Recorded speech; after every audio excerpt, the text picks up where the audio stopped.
এত বড় হাড়ি, তাও দই এত বড় হাড়ি, ভাবতে পারছো? অনেক দই, অনেক। আর উপরে যে মোটা মোটা মালাই আছে, ইস, দারুণ! এটা কি দারুণ লাগে না খেতে!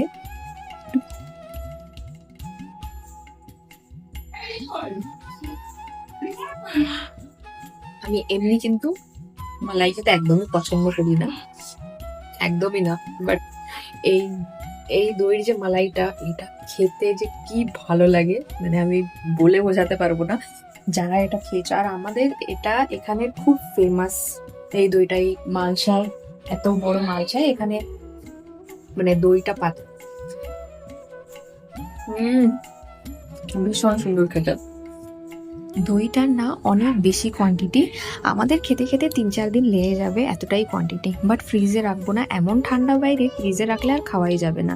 তো চলো এই ভিডিওটা এখানেই শেষ করি। গুড নাইট, সবাই ভালো থেকো।